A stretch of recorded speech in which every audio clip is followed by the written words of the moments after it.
up, what up, what up, people? What's good? It's me, L Teddy 27. All that good stuff. Angry Teacher Chronicles. Why? Because I'm a teacher. I'm angry all the time.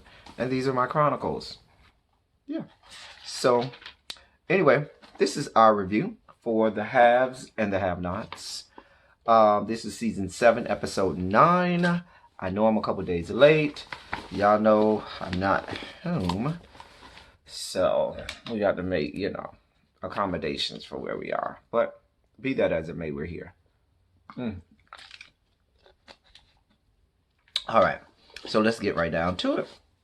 So we start off with Candace and Benny. They're still at the bank, okay? So, Candace, as you know, didn't give Jim the $8 million. She gave him like $8.34 or something like that. So, she has Benny open up this bank account in his own name and without Hannah's name on it, gives Benny $1 million. So before they leave, Benny says, "Oh, well, I'd like to withdraw $100,000 in cash." Now, y'all help me out, because Benny has to be one of the just dumbest, most stupid people I've ever seen. I mean, that young, he's just so simple. Who in their right mind is walking around with $100,000 cash? Like, even if you got that kind of money, you're not walking around with that kind of money in cash. That's how people get robbed. Whatever. It's just stupid. Can we kill him all, please? Tyler.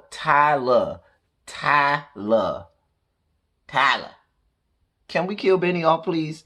Please, just kill him off. Kill his character off. I'm so sick of him.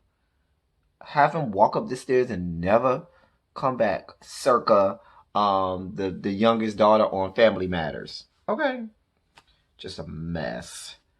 Anyway. Kansas is contemplating leaving Savannah and going somewhere big like New York or LA with the remainder of the money that she has, which is about $7 million. So so next we see David and Jim. They're at the hospital. David says Jim needs to work on, they go back and forth, this whole do boy thing that David has going on with Jim, where he's Jim's do boy and he, just whatever. Anyway, so with the whole Veronica thing, David is like, "Listen, Jim, you need to take that whore out sooner as opposed to later, ASAP, because we got to get rid of her." Because Jim was telling him this whole thing, this whole deal that you're trying to make with George is not going to work out. This whole back and forth relationship between David and Jim is not working out for me. I mean, just as a matter of fact, the entire show at this point isn't working out. But we're suffering through it. We're fighting through it, dear God. I mean, the writing, just a mess. Jim tells David to go see Wyatt and see how Wyatt is doing. Make sure Wyatt is okay. He also tells David before he leaves to take the documents that Veronica brought him about Celine and the child custody, not child custody, but the child support and all of that stuff. Those court documents, just take them and shred them twice. Bad writing again. Just bad writing. Anyway, Jim then goes on this tirade talking about, "Oh, I need to get out of the hospital. I'm trying to get out of the hospital today." Now, I could be wrong on my timeline, but aren't we like no more than maybe a day or two, maybe, I don't know, from him being brought back to life via defibrillators? And what up? Y'all know we talked about this whole thing in the hospital. Can we get some people to do some real research on how things go and work in a hospital? Because clearly Tyler has never been to the hospital in his life. Well, he's not getting any consultants from anybody that works in anybody's medical field, because some of this shit is just way too far-fetched. way too far-fetched. But this stuff only happens in the magical merry little world of make-believe. The TP Studios. Lord. We next see George goes to see Veronica at her house to tell her some information. Y'all already know what this finna give. Before I even watched the scene, when I saw it was at Veronica's house and George was there, I already knew what this scene was gonna give. It was so predictable. It was so, I mean, I can't keep beating the dead horse about needing new writers, but you got to do better, Tyler. Do better. Anyway, so George ends up telling Veronica that David gave him all of this information and that David is seeking immunity. And he'll testify against her for the murder of Jennifer Salison. Now,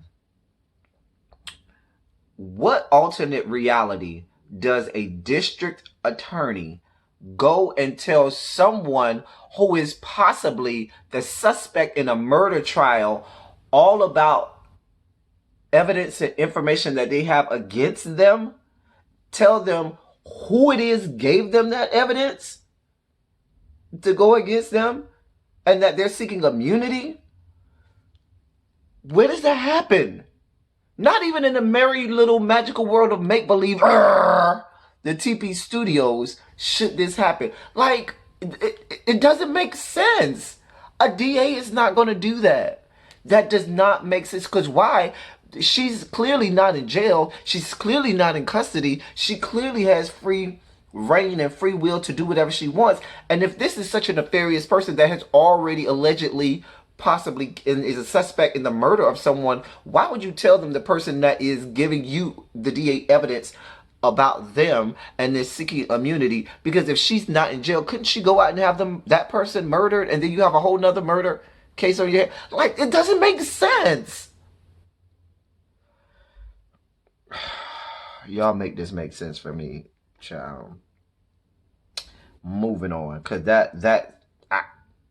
I watched that scene and I was like, this cannot be possible. This cannot be happening. Veronica then calls, immediately, what does she do? She calls David, because a district attorney just told her that they, like, what did you think she was going to do? She immediately, when George leaves, calls David and tells him all about the fact that David just left her house, telling her that he had given David all of this evidence to testify against her to get her, and that he was trying to get immunity to testify against her for the murder of Jennifer Salison. It's just all a mess. They have this whole back and forth. She tell him, well, if you're going to do what you do, bring it. He tell her, well, you bring it too. You know, this whole idiotic back and forth. She goes into this whole thing, well, you over here fighting and windmilling for Jeffrey, but that might not even be your son.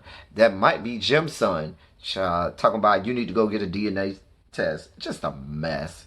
Just a whole mess. Veronica then calls somebody asking for candidates for something. At this point, I didn't know what she was looking for candidates for, or what. I was confused. But she said she wanted a lot of them. I was confused. I guess I said at that point, I mean, we did find out later, but at that point in my notes I wrote, well, I guess we'll find out who these candidates are and what they're candidates for, because I didn't know. Hannah and Catherine are at the jail.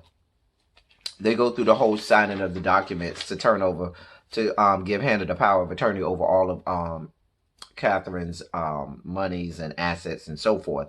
They did start to discuss their children and everything.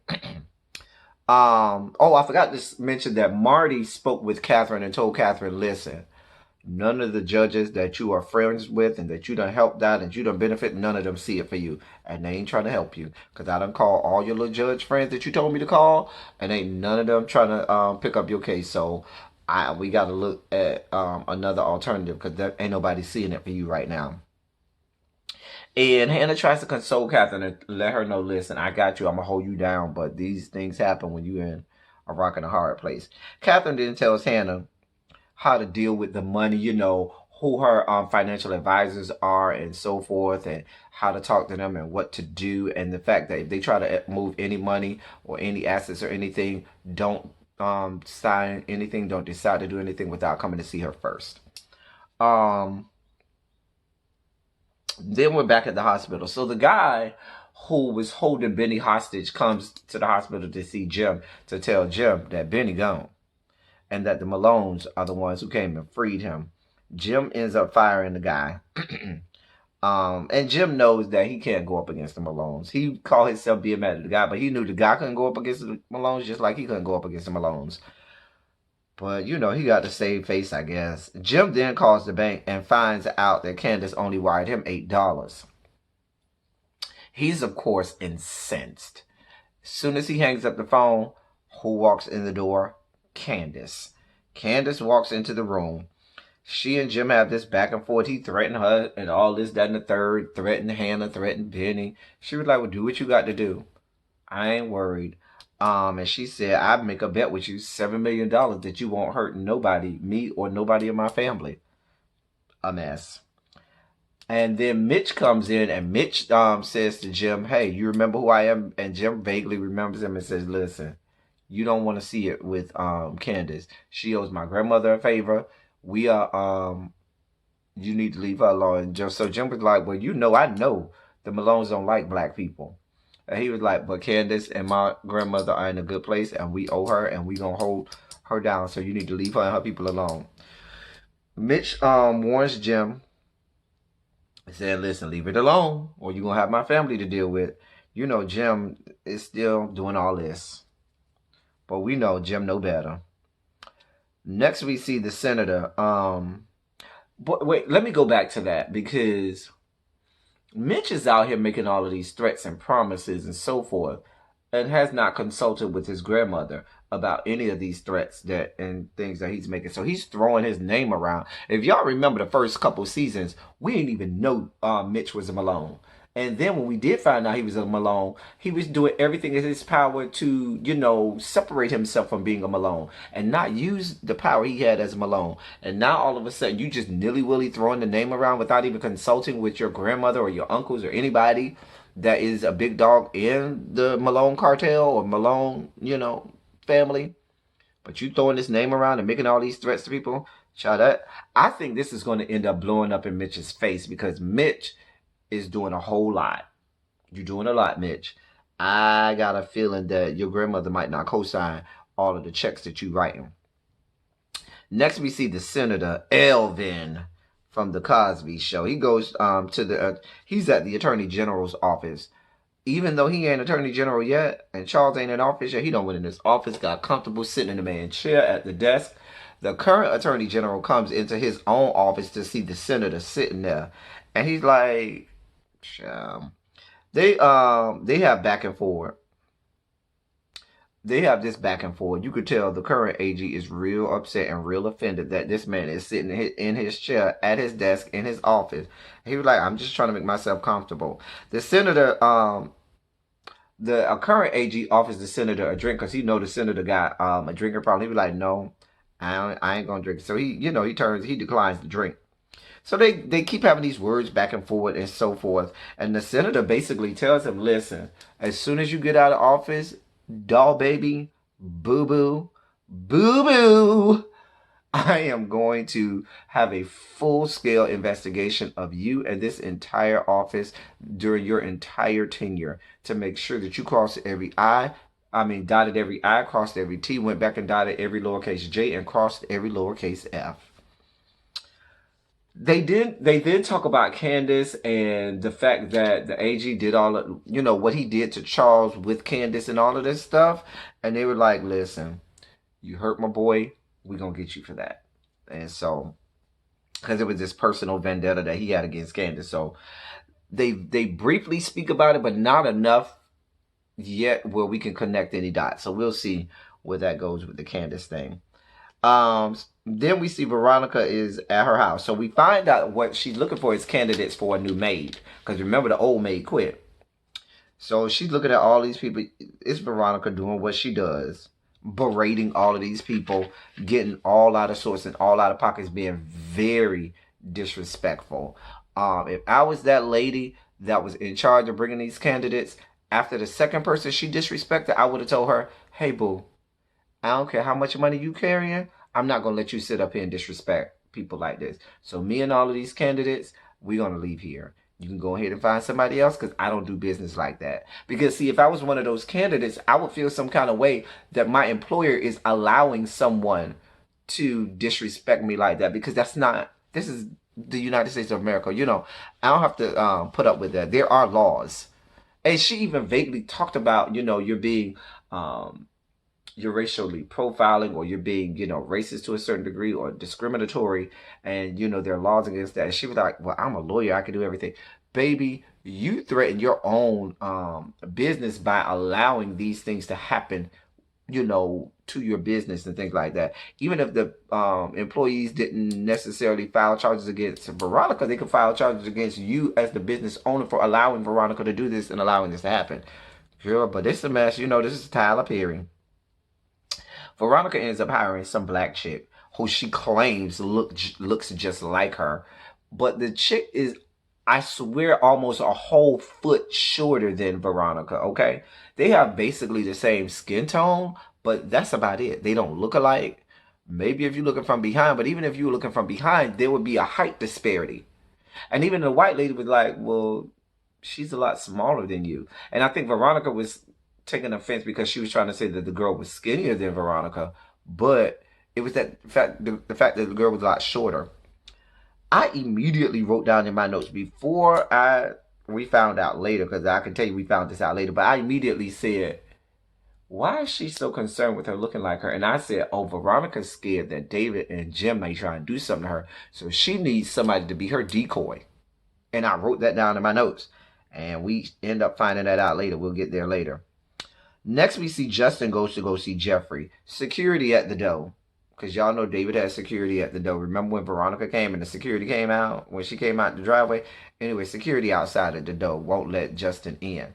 Justin says, can you go in and tell Jeffrey that I'm here? Jeffrey, the security goes in and tells Jeffrey. At first, Jeffrey said, I want to see him. Then he said, I guess let him in. Jeffrey lets Justin in.